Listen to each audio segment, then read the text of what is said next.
Tolong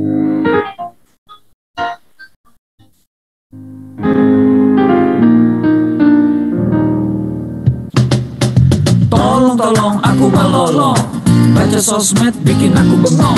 Banyak berita isinya bohong, bikin orang jadi saling menggonggong. Seperti ada niat sebar kebencian, tanpa peduli akan ada kerugian. Seperti dapat munculnya permusuhan, karena tertipu jadi curigaan. Gue pernah baca hoax di sosmed yang jadi merugikan tukang trompet.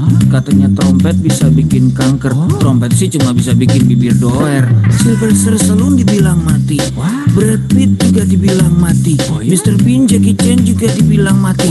Seneng banget doain orang mati. Harusnya ada etikanya bermain sosial media. Tak bisa asal mengirim tanpa dipikirin, bisa fatal akibatnya. Bersihkanlah udara kita dari kebencian. Sebarkan saja cintamu untuk Indonesia. Wahai kepada pengguna sosmed, mari bersatu sampai lengket. Jagalah persatuan, jangan lobet. Hati-hati banyak tukang copet. Hey, jangan sampai salah posting, bisa bikin orang jadi pusing. Cek dulu itu penting, jangan jadi cepat terpancing. Gue pernah takut salah minum, karena bahaya buat tulang sumsum. Hampir semua merek disebutkan, gara-gara itu gue kehausan. Gue tertipu isu PKI, katanya jutaan sudah dipersenjatai. Akibatnya gue keluar biaya, bikin persembunyian bawah tanah. Harusnya ada etikanya bermain sosial media. Tak bisa asal mengirim tanpa dipikirin, bisa fatal akibatnya. Bersihkanlah udara kita dari kebencian. Sebarkan saja cintamu untuk Indonesia. Bersihkanlah udara kita dari kebencian. Sebarkan saja cintamu untuk Indonesia. Bersihkanlah udara kita dari kebencian. Sebarkan saja cintamu untuk Indonesia.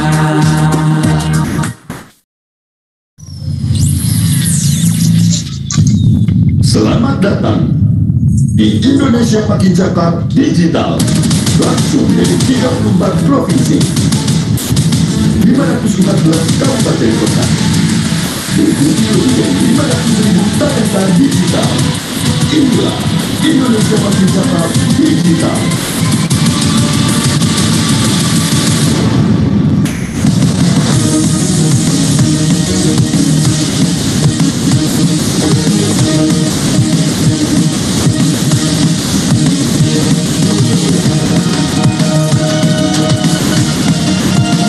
Saya luncurkan program literasi digital nasional hari ini.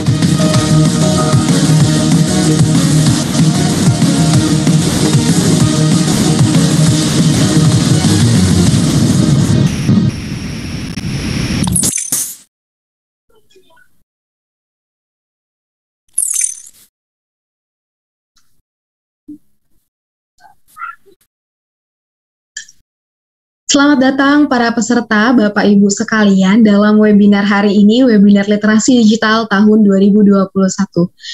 Assalamualaikum warahmatullahi wabarakatuh, Shalom, Om Swastiastu, Namo Buddhaya, salam kebajikan, Rahayu, Rahayu, Rahayu. Salam literasi Indonesia Makin Cakap Digital. Selamat siang, Horas Mejua-jua. Kami ucapkan selamat datang sekali lagi kepada seluruh masyarakat Indonesia, khususnya masyarakat dari Kota Medan, Sumatera Utara. Selamat datang di dalam webinar kita siang hari ini. Senang sekali rasanya meski dalam kondisi pandemi tidak menghalangi kita untuk dapat bertemu kembali dalam webinar pada siang hari ini pada hari Jumat 13 Agustus 2021 bersama dengan saya Edwina Bernita selaku moderator dan juga pembawa acara pada siang hari ini. Senang sekali rasanya, meskipun saya tidak perlu membeli tiket jauh-jauh ke Kota Medan, akhirnya kita bisa bertemu nih dalam webinar pada siang hari ini, tentunya dalam membahas topik yang tentunya akan bermanfaat bagi kita semua, bersama dengan webinar literasi digital dari Kementerian Kominfo yang bertemakan pada hari ini, jaga bersama ruang digital kita. Selain itu, saya juga tidak bosan-bosannya menghimbau kepada Bapak, Ibu, dan teman-teman sekalian dalam kondisi pandemi saat ini tetap menerapkan protokol kesehatan, yaitu dengan cara mencuci tangan, menjaga jarak, menjauhi kerumunan, serta yang paling penting untuk saat ini yaitu mengurangi mobilitas Bapak, Ibu, dan teman-teman sekalian. Karena kita tahu sama-sama himbauan dari pemerintah untuk melakukan PPKM dan kontribusi masyarakat adalah hal yang penting dalam memutus rantai penularan COVID-19 ini. Untuk itu kami himbau, sembari kita mengikuti webinar ini juga sembari kita menerapkan dan meningkatkan protokol kesehatan kita bersama. Baik, tanpa berlama-lama lagi kita akan memulai sesi webinar kita pada siang hari ini. Namun sebelum kita memulai webinar ini, alangkah baiknya jika kita membuka dengan doa terlebih dahulu. Berdoa, Ning dipersilahkan.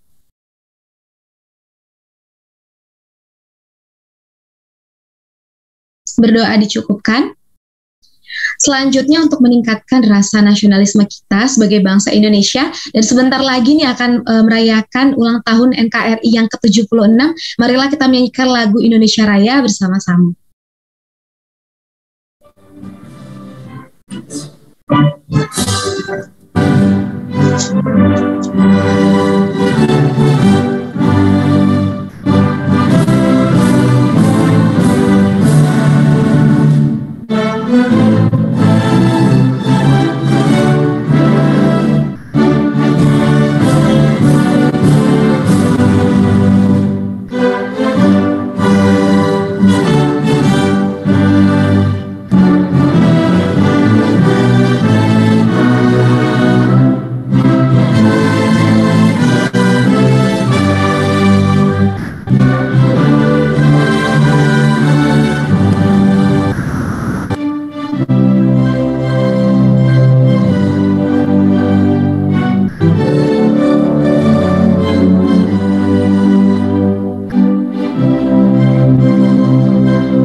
Baik, Bapak, Ibu, dan teman-teman sekalian, dalam webinar di siang hari ini, saya menghimbau mungkin bisa tetap dalam keadaan sehat, semangat, dan tentunya santai nih dalam mengikuti webinar, karena ini habis makan siang tentunya masih semangat di dalam mengikuti webinar ini. Tentunya webinar kita pada siang hari ini diselenggarakan oleh Kementerian Komunikasi dan Informatika Republik Indonesia. Untuk itu selanjutnya kita juga akan mendengarkan sambutan dari Bapak Samuel A. Pangharapan selaku Dirjen Aptika Kementerian Kominfo. Pastikan kita selalu menerapkan protokol kesehatan dengan menggunakan masker, menjaga jarak, dan selalu cuci tangan. Assalamualaikum warahmatullahi wabarakatuh. Salam sejahtera bagi kita semua. Om Swastiastu, Namo Buddhaya, salam kebajikan. Rekan-rekan yang saya hormati, puji syukur kita panjatkan kehadirat Tuhan Yang Maha Esa. Atas berkat dan rahmat-Nya, kita dapat berkumpul secara virtual dalam keadaan sehat di tengah situasi pandemi COVID-19. Semoga kita semua senantiasa dilimpahi dengan kesehatan dan damai sejahtera dalam upaya kita melawan pandemi COVID-19. Menjadi kebanggaan tersendiri bagi saya untuk membuka acara ini, di mana acara ini merupakan sebuah kegiatan yang diadakan oleh Kementerian Kominfo bekerjasama dengan Cyber Kreasi di bawah kerangka program literasi digital. Sebagaimana yang telah kita ketahui bersama, kehadiran pandemi dan pesatnya perkembangan teknologi telah mengubah cara kita beraktivitas dan bekerja. Kehadiran teknologi sebagai bagian dari kehidupan masyarakat inilah yang semakin mempertegas bahwa kita sedang menghadapi era disrupsi teknologi. Untuk menghadapi hal tersebut, kita semua harus mempercepat kerjasama kita dalam mewujudkan agenda transformasi digital Indonesia. Rekan sekalian yang berbahagia, salah satu pilar penting dalam mendukung terwujudnya agenda transformasi digital adalah menciptakan masyarakat digital di mana kemampuan literasi digital masyarakat memegang peranan penting di dalamnya. Sebagai tingkat paling dasar, kemampuan literasi digital merupakan kemampuan yang paling krusial dalam menghadapi perkembangan teknologi saat ini untuk mewujudkan masyarakat Indonesia yang tidak hanya mengenal teknologi, namun juga cermat dalam menggunakannya. Pada tahun 2020, Kementerian Kominfo bersama Kata Data melakukan survei status literasi digital nasional mengacu pada kerangka literasi digital milik UNESCO. Kajian tersebut menunjukkan bahwa indeks literasi digital Indonesia ada pada angka 3,47 dari skala 1 sampai 4. Di mana hal itu menunjukkan bahwa indeks literasi digital kita hanya ada pada sedikit di atas tingkat sedang, namun belum mencapai tingkat baik. Untuk mencapai tingkat literasi yang baik, pemerintah tidak dapat bekerja sendiri. Kementerian Kominfo bersama Cyber Kreasi dan berbagai stakeholder terus berupaya mengadakan berbagai kegiatan untuk meningkatkan kemampuan literasi digital masyarakat Indonesia, yang salah satunya adalah yang sedang rekan-rekan sekalian ikuti sekarang. Rekan-rekan yang saya hormati, dalam menghadapi perkembangan teknologi yang sangat cepat, literasi digital merupakan kunci dan fondasi utama harus kita semua miliki. Pemerintah dalam hal ini, Kementerian Kominfo, bersama dengan Cyber Kreasi berkomitmen akan terus melakukan upaya meningkatkan literasi digital masyarakat lewat berbagai macam inisiatif kegiatan. Adanya berbagai inisiatif kegiatan literasi digital diharapkan dapat memfasilitasi dan semakin mendorong terwujudnya masyarakat digital Indonesia. Keadaan normal yang baru, baik sekarang maupun pasca pandemi, akan mempercepat proses digitalisasi di berbagai lini kehidupan kita. Maka dari itu, kita harus mempersiapkan SDM kita dengan keterampilan digital yang sesuai untuk menghadapi perubahan ini. Akhir kata, mari kita membawa perubahan positif untuk Indonesia yang lebih baik. Kita ciptakan inovasi-inovasi berkualitas dengan mengembangkan talenta dan memaksimalkan potensi masyarakat digital Indonesia. Bersama kita dapat melalui pandemi dengan menjadi lebih baik dari masa sebelumnya. Demikian sambutan yang dapat saya sampaikan. Selamat mengikuti kegiatan, tetap semangat, dan salam literasi digital. Wassalamualaikum warahmatullahi wabarakatuh. Om Santi Santi Santi Om.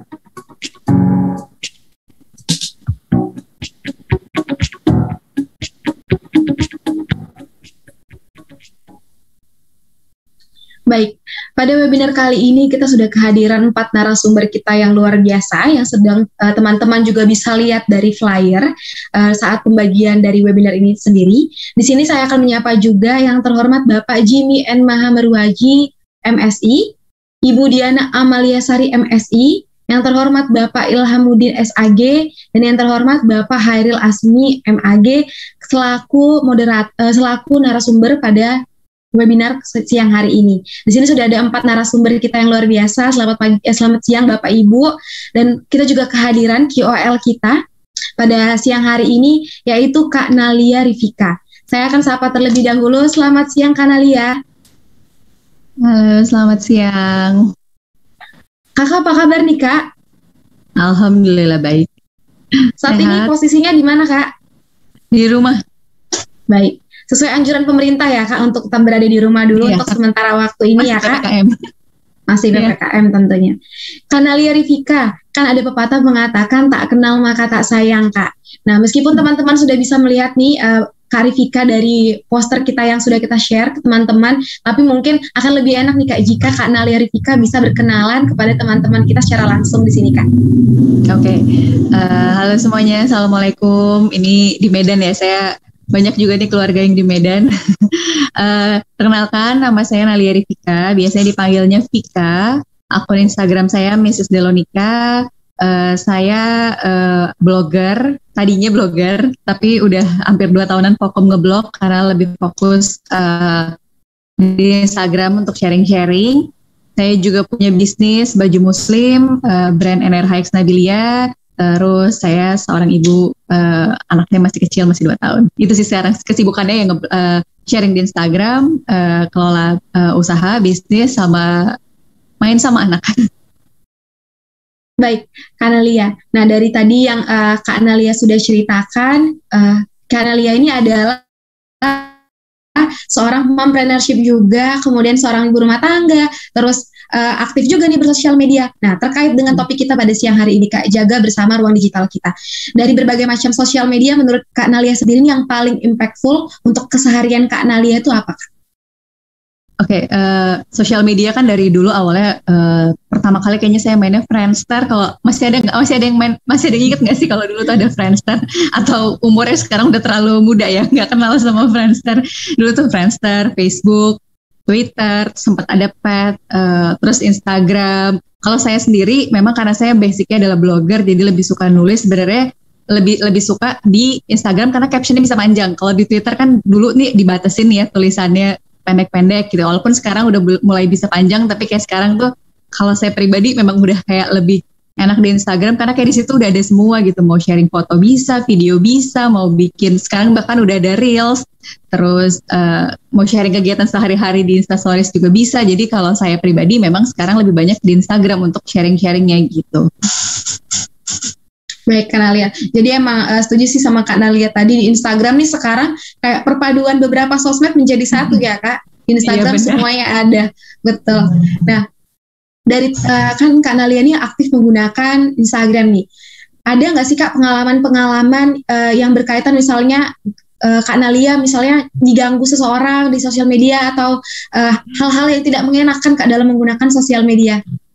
Oke, hal-hal yang tidak mengenakan ya paling sih ada aja ya kayak fake account biasanya yang kayak komen misalkan kita lagi sharing sesuatu terus dia nggak setuju, paling kasih komen yang kadang nggak enak tapi pakai fake account. Kalau kayak gitu sih aku nggak mau ngambil pusing karena kan dia aja pakai fake account, ngapain kita pusingin, paling kayak tinggal di blok, kalau enggak ya udah di skip aja gitu, nggak usah terlalu dipikirin gitu. Paling justru senangnya dari sosial media itu kalau misalnya kita sharing sesuatu terus ada yang komentar, kita jadi diskusi. Kalau orangnya komentarnya enak kan kita enak ya saling diskusi, jadi saling bertukar pikiran. Jadi akhirnya kayak saya juga dapat masukan baru. Oh iya ya ternyata bagusan kayak gini ya. Oh ya ternyata ada yang ini ya gitu. Kalau saya sih lebih ngeliat ke situ ya. Maksudnya kalau hal-hal yang nggak enaknya kayaknya lebih banyak positifnya sih kalau saya lihat ya. Karena tergantung gimana kita menggunakan sosial media juga kan. Baik, Kak Nalia. Jadi lebih ke bagaimana diri kita bisa mengontrol sosial media kita ya, Kak. Jangan sampai sosial media justru yang malah mengontrol kita dan emosi kita. Ya, benar. Baik, Kak Nalia, nanti kita akan ketemu lagi di akhir sesi untuk ngobrol-ngobrol. Tadi kan Kak Nalia udah jelasin banyak banget di seputar tentang media sosial dan ruang digital. Nanti akan dibahas lebih dalam lagi nih, Kak, dengan Bapak Ibu narasumber kita. Untuk itu kita akan kembali lagi nanti di akhir sesi menyapa Kak Nalia dan berdiskusi tentang topik-topik yang sudah akan nanti dipaparkan oleh narasumber kita. Terima kasih sebelumnya, Kak Nalia. Sama-sama. Baik. Kita akan langsung masuk ke sesi pemaparan materi oleh keempat narasumber kita yang tadi sudah saya sebutkan nama-namanya, luar biasa sekali. Namun sebelumnya izinkan saya untuk membacakan tata tertib selama webinar ini berlangsung. Yang pertama, Bapak, Ibu, dan teman-teman yang masuk ke dalam ruang webinar ini adalah teman Bapak dan Ibu sekalian yang sudah mendaftarkan diri melalui link pendaftaran. Dan sebagai wujud ketertiban, kami himbau kepada seluruh peserta untuk menyesuaikan format nama dengan format Zoom yang kami sudah tentukan, yaitu nama strip instansi. Contohnya Edwina Strip Universitas Indonesia. Selain itu, kami juga mengharapkan Bapak, Ibu, dan teman-teman sekalian untuk tertib dalam mengikuti webinar ini selama webinar ini berlangsung dengan cara mematikan mikrofon dan hanya menyalakan kamera. Apabila Bapak, Ibu ingin bertanya, silahkan bertanya menggunakan fitur kolom chat yang ada di Zoom ini dengan format pertanyaan yang nanti akan dikirimkan oleh host kami. Dan ada info menarik juga, Nanti pada akhir sesi akan dipilih 10 orang penanya terpilih yang berhak mendapatkan voucher e-money dari Kementerian Kominfo. Untuk itu, pastikan nomor telepon yang Anda masukkan adalah nomor telepon yang sudah terintegrasi dengan OVO, GoPay maupun Link Aja. Sehingga nanti pada saat proses pengiriman tidak terjadi kendala maupun pembatalan. Selain itu juga di akhir ini kami mengingatkan untuk mengikuti webinar ini dengan hikmat dan tertib karena seluruh rangkaian acara ini akan kami rekam sebagai bukti pertanggungjawaban. Kami imbau juga tidak perlu menggunakan fitur raise hand karena Bapak dan Ibu bisa memberikan pertanyaan melalui fitur kolom chat. Dan yang terakhir adalah link absen dan juga link pendaftaran akan kami berikan di akhir sesi. Jadi Bapak, Ibu, dan teman-teman sekalian jangan kemana-mana dulu sampai di akhir sesi karena selain akan mendapatkan informasi yang bermanfaat pada siang hari ini, Bapak dan Ibu juga bisa berkesempatan nih untuk mendapatkan voucher e-money dari Kementerian Kominfo. Untuk itu, kita akan langsung masuk kepada sesi pemaparan materi kita yang pertama oleh narasumber kita yang pertama, yaitu Bapak Jimmy N.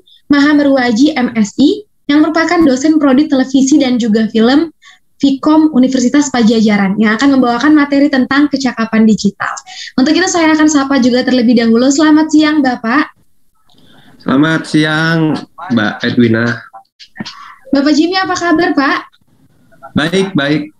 Mbak Edwina, semoga juga baik-baik juga. Amin, semoga dalam keadaan sehat tentunya ya, Pak. Saat ini posisi berada di mana, Pak? Saya lagi di rumah di Bandung. Baik, sedang di Bandung. Semoga dalam keadaan sehat dan tentunya semangat ya, Pak, untuk webinar pada siang hari ini. Amin. Baik, Bapak, kami persilahkan untuk memaparkan materinya dalam waktu 20 menit. Dan nanti izinkan saya untuk mengingatkan Bapak di 5 menit sebelum waktu berakhir ya, Pak. Oke, siap. Baik, Bapak, waktu dan tempat kami persilahkan. Iya, terima kasih Mbak Edwina sebagai moderator acara hari ini. Ya, sebelumnya saya mau menyapa tadi ada KOL Mbak siapa tadi? Kalau di sini Delonika. Vika, Mas, panggilannya Vika. Oh, Iya, Vika. Vika panggilannya. Oke, siap. Oke, selanjutnya ada narasumber yang lain, ada Mbak Diana, terus ada Pak Ilhamudin, ya, sama Pak Hairil. Ya, semoga kita dalam kondisi sehat-sehat, teman-teman semua yang menjadi peserta juga semoga kita dalam keadaan sehat. Ya, izinkan saya untuk menyampaikan sharing lah ya, mungkin lebih tepatnya gitu ya, terkait dengan penggunaan media atau bagaimana sih kita ketika berada di dunia digital gitu ya, seperti itu. Karena ya nggak bisa dipungkiri bahwa sekarang kita sudah sangat ketergantungan sih nggak mungkin ya, tapi memang trennya sudah ada di situ gitu ya, dan jadi kita sangat sulit untuk bisa menghindar gitu ya ketika kita berbicara dunia digital gitu ya. Nah, yang pertama nanti saya akan sharing itu tentang digital skill atau kemampuan lah gitu ya yang harus dimiliki setidaknya gitu ya, harus dimiliki meskipun gini ya, generasi muda itu kan sudah sangat fasih dengan penggunaan media digital ya sebetulnya. Nah, cuman memang ada konsep-konsep atau ada mungkin etika-etika gitu ya dan lain sebagainya yang mungkin kita bisa lebih sesuaikan lah gitu ya terkait dengan kita berada di dunia digital ini gitu. Nah, lalu nanti apa yang disiapkan untuk menghadapi pengaruh buruk di ruang digital gitu ya. Nah, seperti yang kita ketahui gitu ya, bahwa terjadi transisi nih, mungkin sebagian teman-teman di sini gitu ya, mungkin ada yang memang tidak mengalami gitu ya, mungkin yang kelahiran awal 2000-an gitu ya, ya ketika teman-teman sudah mulai beranjak gitu ya ke menuju remaja gitu ya, SD gitu ya, itu sudah berkenalan dengan yang namanya internet gitu. Jadi mungkin agak berbeda kondisinya gitu ya dengan era saya mungkin gitu ya, di mana internet itu saya baru mulai berkenalan gitu ya, itu mungkin akhir SMA atau awal kuliah gitu ya, seperti itu. Jadi memang sangat berbeda kondisinya gitu. Nah, belum lagi seperti kita lihat gitu ya, nonton TV biasanya kita sekarang sudah biasa nonton YouTube juga gitu ya. Biasanya kalau dulu bikin diary, menulis gitu ya, sekarang bentuknya menulis di platform digital gitu ya, di Facebook. Foto juga sama. Sekarang mungkin sudah jarang orang punya album foto gitu ya. Sekarang untuk menampilkan foto-foto kita ada yang namanya Instagram gitu. Dan semua itu gitu ya, kita lakukan itu di satu perangkat. Terlebih di 10 tahun terakhir lah ya. Jadi ketika udah eranya Android gitu ya, eranya iPhone gitu. Nah itu media digital gitu ya, perangkat-perangkat itu sudah sangat biasa kita bawa sehari-hari gitu loh. Ya sampai ada kesan bahwa lebih baik ketinggalan dompet daripada kehilangan handphone gitu ya. Karena kita bisa nelpon, kita bisa pinjam uang dan lain sebagainya, itu semuanya informasi ada di handphone seperti itu gitu kasarnya. Nah, sehingga itu akan mempengaruhi gitu ya kita gitu ya dalam mengkonsumsi konten, dalam memproduksi konten gitu ya, atau pesan gitu ya, sehingga interaksinya dan dampaknya terhadap kita itu mengalami perubahan ketika kita berbicara media gitu ya. Jadi media dulu yang TV, radio, koran, majalah dan lain sebagainya, dengan sekarang Instagram, Facebook, TikTok dan lain sebagainya, itu terjadi perubahan yang cukup signifikan menurut saya gitu ya.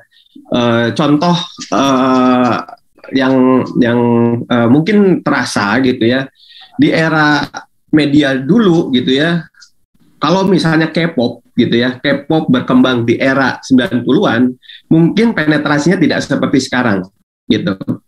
Tapi itulah yang terjadi gitu ya. Era 90-an itu tidak kuat penetrasinya budaya luar dibandingkan sekarang. K-pop begitu kuat penetrasinya, sampai makanan, budaya, musik, film gitu ya, itu begitu kuat. Karena apa? Karena medianya yang mendukung gitu. Nah, disinilah yang pada akhirnya bagaimana sih kita harus bisa menyikapi gitu ya. Saya bukan berarti ya udah budaya luar nggak usah diadopsi, nggak usah dikonsumsi gitu ya. Itu nggak bisa. Balik lagi, sangat sulit gitu loh. Dengan tren seperti sekarang itu sangat sulit. Tapi yang bisa kita lakukan itu lebih kepada bagaimana penguatan pada diri kita sendiri gitu. Nah itu sih yang saya kira gitu ya, buat teman-teman di sini gitu ya, itu berangkatnya harus dari diri kita. Jadi kita tidak bisa mengandalkan pemerintah untuk memblokir kah atau menyeleksi kah gitu ya dan lain sebagainya. Ketika eranya sudah seperti sekarang, itu sangat sulit. Kecuali pemerintahan kita kayak Korea Utara gitu ya, kayak Cina gitu ya, itu mungkin bisa gitu. Tapi kan pemerintahan kita bentuknya tidak seperti itu gitu ya. Nah ini yang perlu kita pahami. Nah ada beberapa karakteristik data digital, karena media digital pasti datanya berupa digital. Data digital menjadi lebih mudah untuk dipindahkan dalam beragam format media.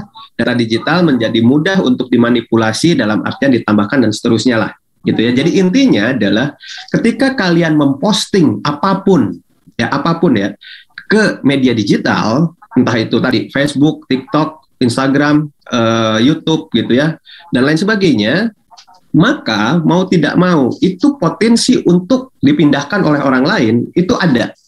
Jadi kalau misalnya teman-teman ngupload posting foto di Instagram gitu ya atau di Facebook, maka bukan tidak mungkin foto itu bisa di capture, bisa di save oleh orang lain gitu ya. Balik lagi, berbeda di era 20 tahun yang lalu sebelum eranya internet gitu loh. Itu tidak bisa terjadi karena apa? Foto kita hanya ada di album foto gitu loh. Gimana caranya orang bisa mengambil gambar di album foto kita? Nah ini adalah konsekuensi, balik lagi ya. Ini adalah konsekuensi, bukan berarti kita harus hindari, tapi kita harus paham. Kita harus sadar gitu ya bahwa data kita atau postingan kita itu ada kemungkinan untuk bisa diambil oleh orang lain gitu. Kalau cuma diambil oke, tapi kalau misalnya untuk dimanipulasi, ditambahkan, dikurangi gitu ya dan lain sebagainya, kayak apa ya? Sekarang banyak aplikasi yang face app kalau nggak salah ya. Kita bisa jadi muda gitu ya di umur belasan, bisa jadi tua di umur 70-an gitu ya. Bisa jadi jemrosan, bisa jadi kayak keturunan India, macam-macam lah. Itulah teknologi gitu loh. Ya berangkat dari apa? Dari data yang kita posting gitu ya. Seperti itu. Nah, sekarang kita masuk ke media digitalnya nih gitu ya. Media digital pada dasarnya itu dibagi 3 gitu ya. Ada media sosial, ada platform streaming, dan ada instant messenger gitu. Yang paling umum, semuanya umum sih gitu ya. Semua umum kita gunakan, tapi karakteristiknya beda-beda gitu ya. Kayak media sosial atau jejaring sosial gitu ya. Itu adalah Facebook, Instagram, Twitter, TikTok gitu ya. Itu merupakan media sosial yang dimana di situ bentuknya adalah pertemanan, follower gitu ya, dan lain sebagainya. Nah itu konsepnya seperti itu.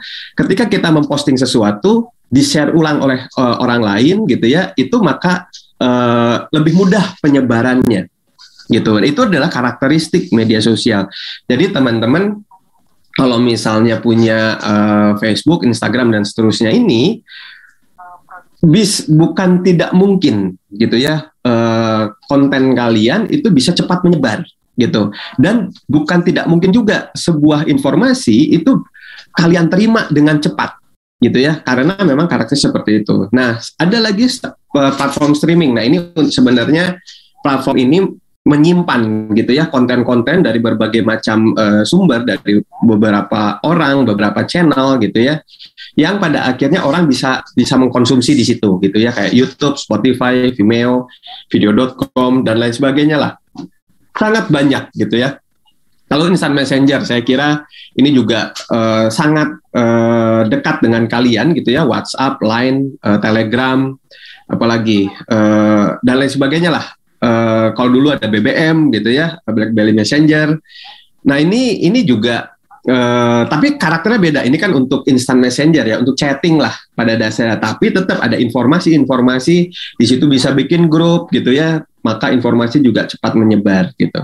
Dan ingat, bentuk semuanya itu adalah data digital gitu ya. Jadi kemungkinan tersebar, kemungkinan disimpan oleh orang lain itu menjadi tinggi gitu ya kemungkinannya. Nah, ini karakteristik media digital. Yang pertama network, interaktif. Pada dasarnya network itu adalah harus ada jaringan internet. Interaktif tadi, kita tidak kayak TV lagi, radio lagi gitu ya, yang nggak bisa ngomong dengan TV. Sekarang kita bisa langsung interaktif gitu ya, bisa langsung komen dan lain sebagainya.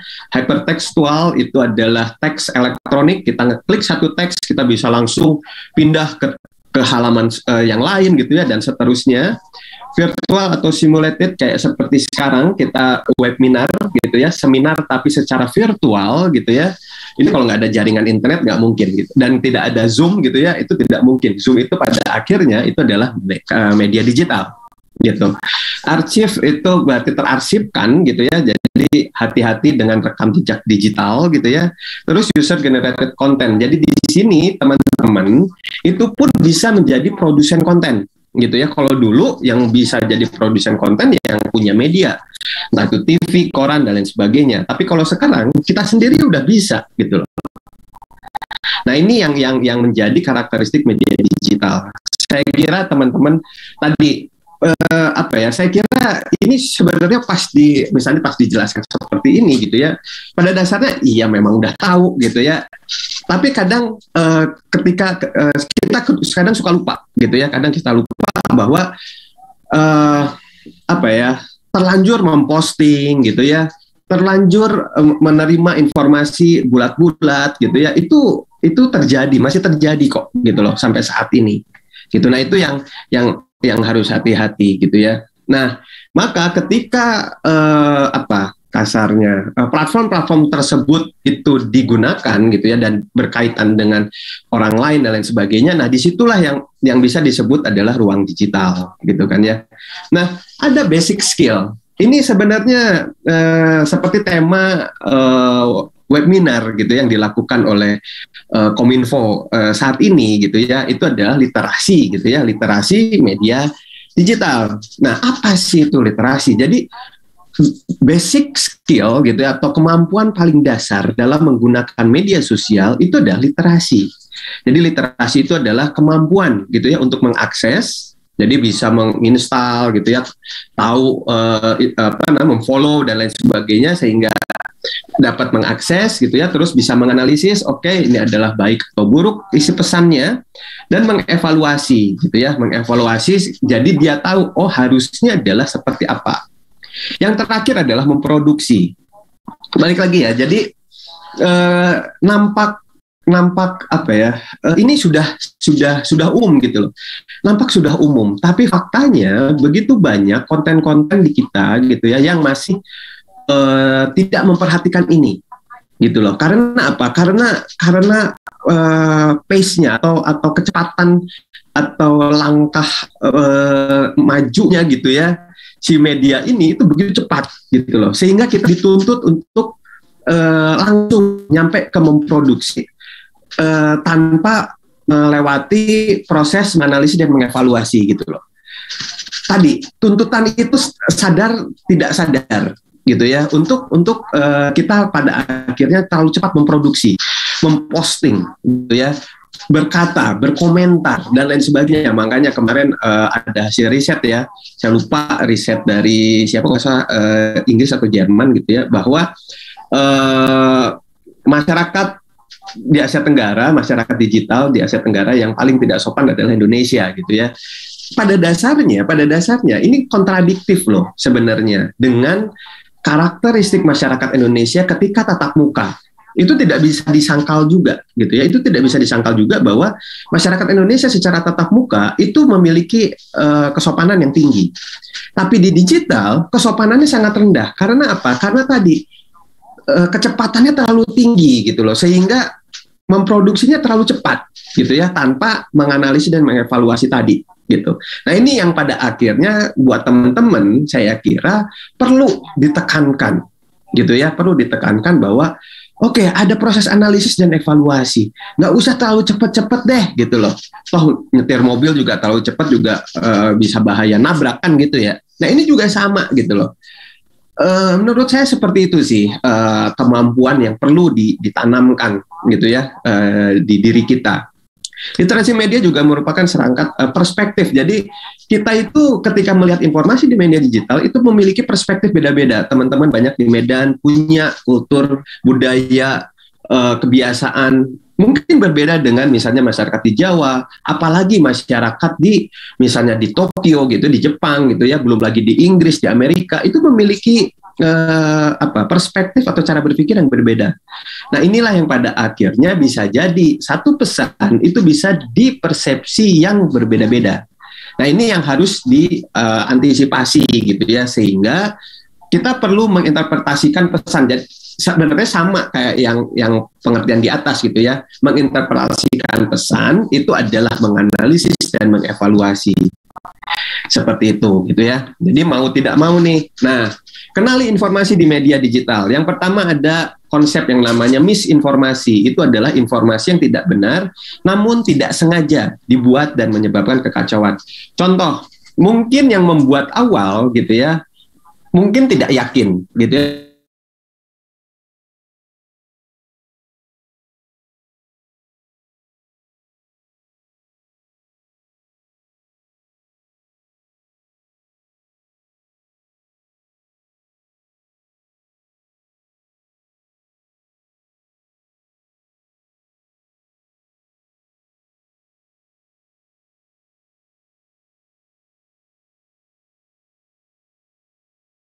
Itu disebarkan gitu.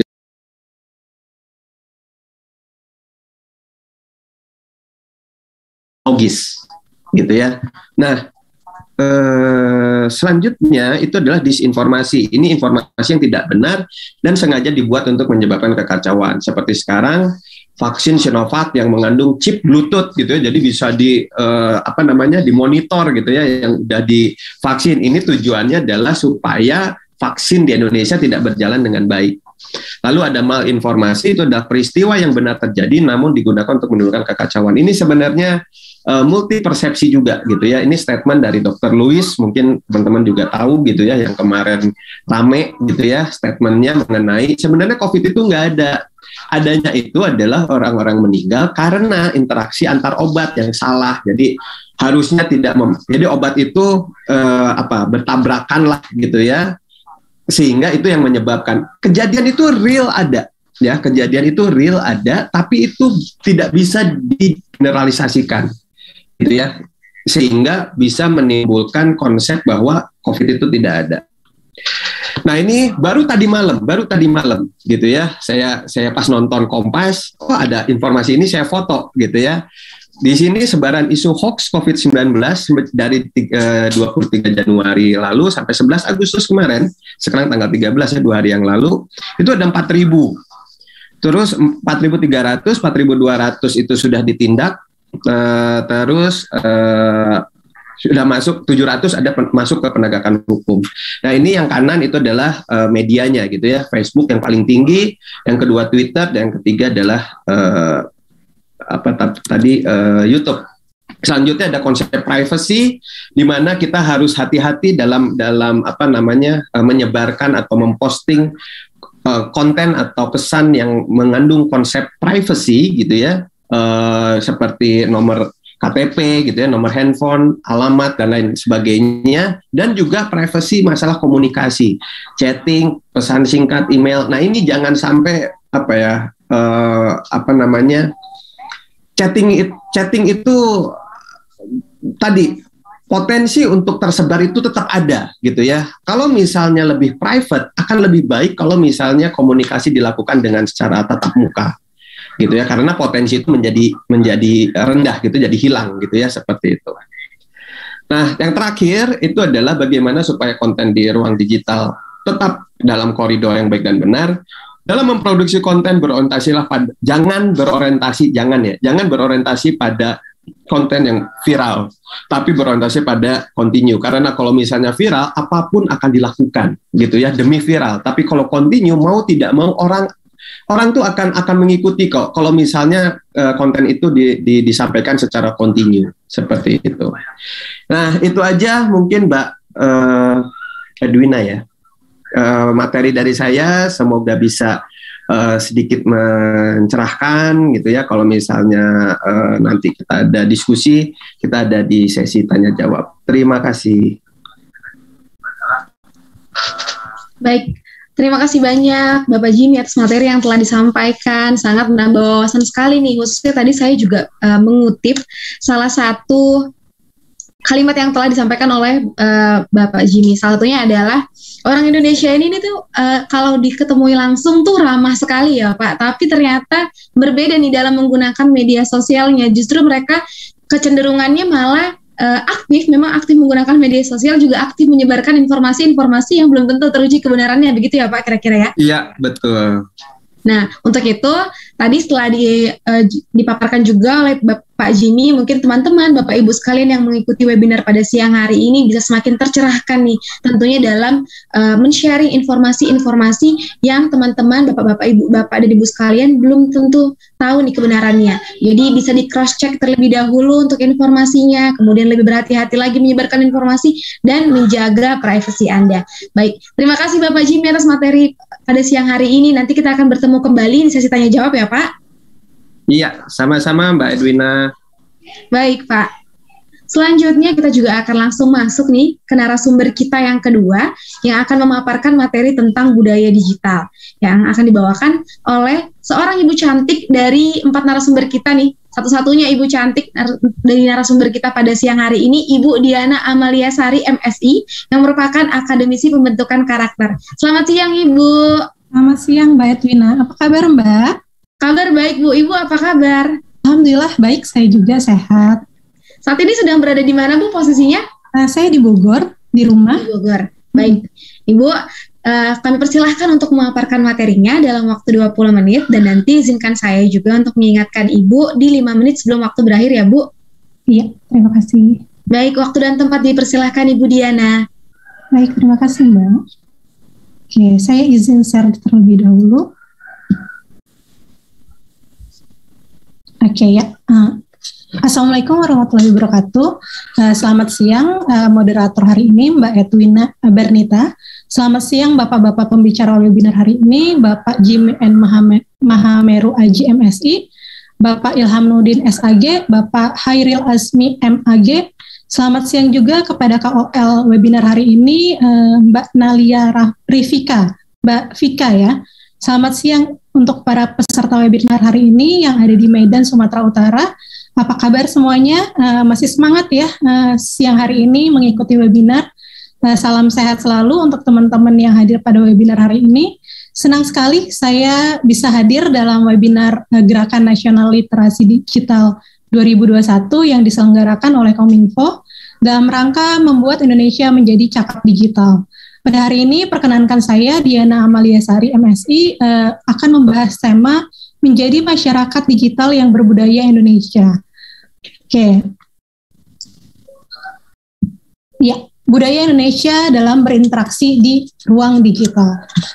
Budaya digital atau digital culture sudah menjadi tatanan kehidupan baru masyarakat dewasa ini. Keterbukaan informasi dan perkembangan pesat di dunia digital membawa perubahan dalam interaksi sosial. Seperti saat ini interaksi sosial kita beralih tadinya secara tatap muka, sekarang menjadi menggunakan media. Kemudian kebiasaan menggunakan handphone dari mulai bangun tidur hingga tidur kembali tidak lepas dari teknologi dan internet. Batasan antara dunia nyata dan dunia maya sekarang sudah samar dan tidak ada batasannya lagi, terlebih saat ini pandemi ya, yang mengharuskan masyarakat Indonesia untuk melakukan aktivitasnya dari rumah. Jadi segala aktivitas yang dilakukan sekarang harus menggunakan media ruang digital. Penggunaan sosial media, percakapan menggunakan aplikasi, dan interaksi di ruang digital akan mempengaruhi gaya dan menimbulkan kebiasaan baru. Nah, digital culture ini bersumber pada penggunaan teknologi dan internet. Hal ini membentuk cara masyarakat berinteraksi, berperilaku, berpikir, dan berkomunikasi di ruang digital. Tadi yang seperti Pak Jimmy katakan tadi, ada yang viral ya. Nah, sekarang masyarakat